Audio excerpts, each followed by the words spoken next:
Good afternoon, everybody. I'm Dr. Heather Brazier, and I am a biology professor here at Lone Star University Park. In addition, I am the advisor for Phi Theta Kappa. I wanted to reach out to everybody because we have an initiative, and I feel it's important that people understand truly what the initiative is, and that you also understand that we get the apprehension to the initiative. The initiative is blood marrow donation. I attended a conference back in May. It's a conference it's called NCORE, the National Conference on Race and Ethnicity. And during the time of that conference, I came upon, because of course, science nerd and a bit of a history buff too, but I came upon this movie called Mixed Matched. And it was a very impactful movie for me in terms of the history I have with being a mom and also with losing my mother to cancer. So I want to essentially really quick have you watch the trailer for this, and then I'll talk about understanding some apprehension and concerns.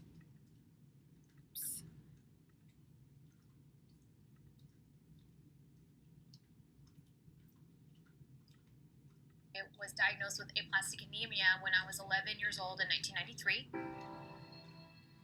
They also said your best shot at a long-term survival is through a bone marrow transplant. And that's when ethnicity came into play. That's when I was told, because you're half Chinese and you're half Caucasian and your kind of ethnic mix is so rare, that the chances of you finding a match are 1 in a million. No doubt, my mixed race heritage is the reason why it's so hard to find a match. It's not that, it's just, if you're Asian, it's harder to get a match. No, it's just that there are less Asians on the registry. Then you take mixed race people, and there's like no one on the registry. My mission is still the same from day one. It's been the same message, which is I want to help people, I want to save them, I want to bring joy to families and help bring cures to families by registering people. I did write a letter to her. Oh, good. To my recipient. I'm very blessed to be able to participate in the opportunity to hopefully, help your life.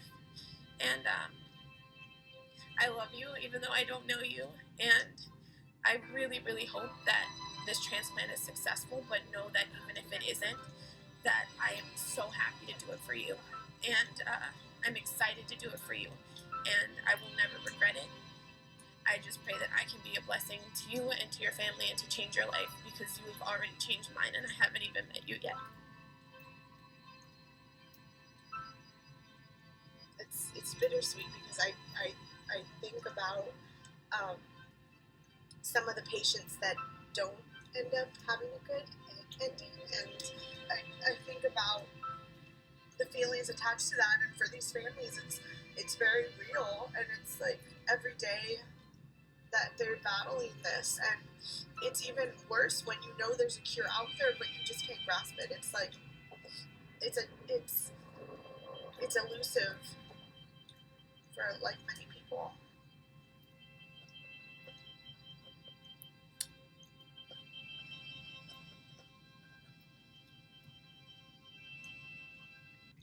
So sorry, that gets me every single time.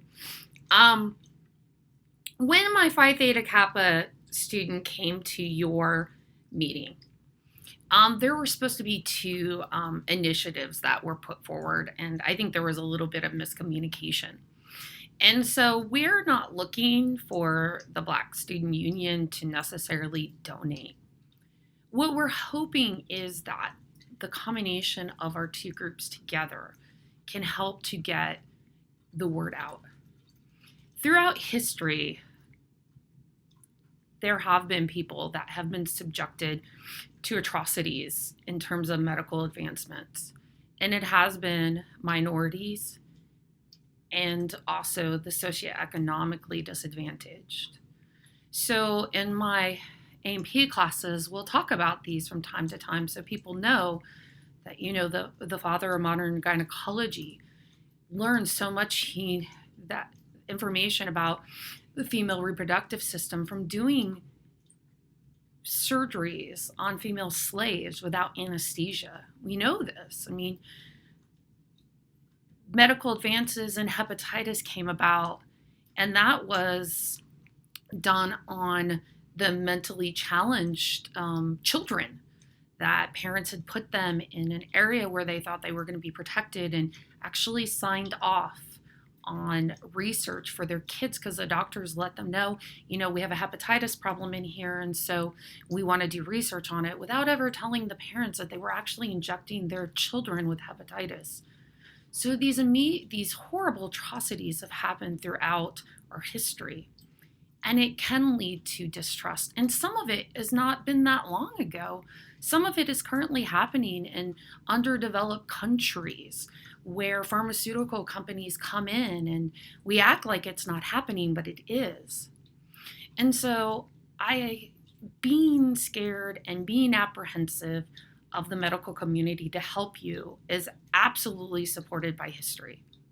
At the same point, we have minorities and mixed race individuals dying because people like them aren't donating to registries like this.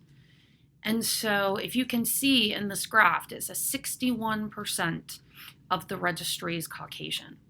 And that absolutely makes sense because in our industrialized world, these big infrastructures have been there to help white people. They've been there, the medical community, the judicial system, all of these things have been designed for that. And then when you start looking at these minority sections, African American, Black, Indian, Alaska Native, Asian, Hispanic, Latino, Latinx, and then you see that they are underly represented. And a lot of that has to do with socioeconomics and the mistrust of the scientific community.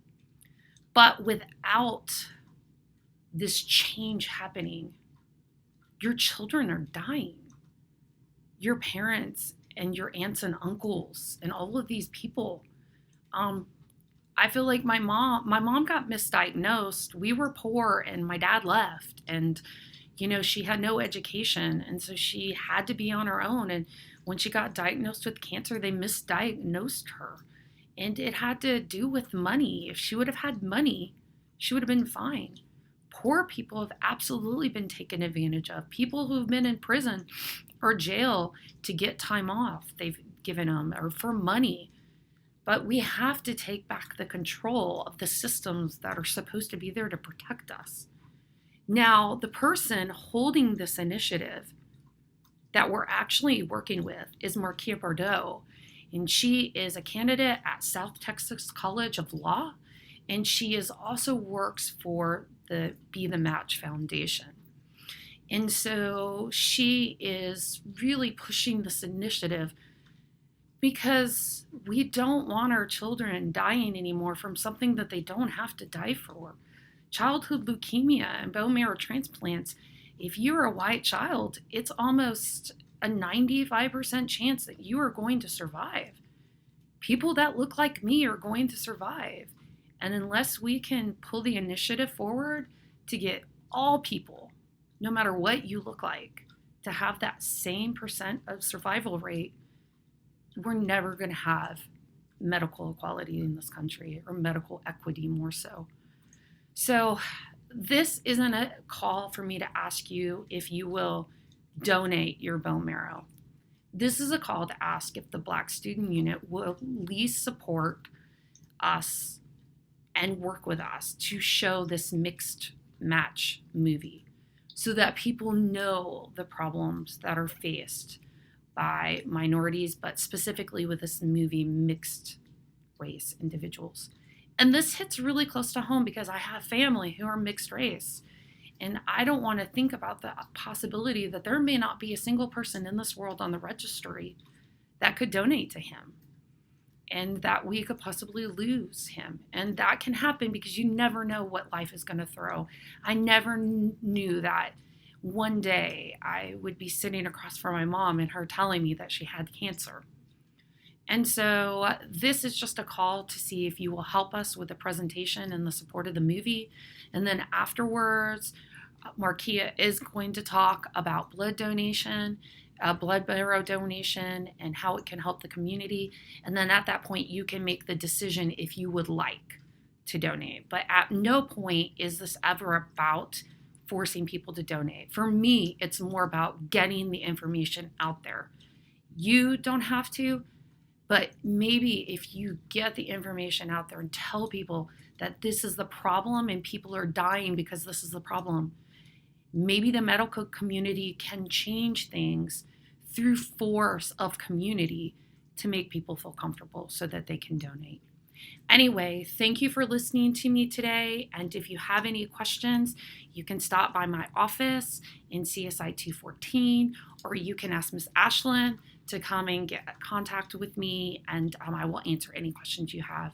But thank you for giving me some part of your day to at least listen and know where my passions come from, because I feel like everybody should have equal right to the same medical opportunities as everybody else, independent of color, which is essentially ethnicity, gender, or income. It shouldn't matter. So thank you.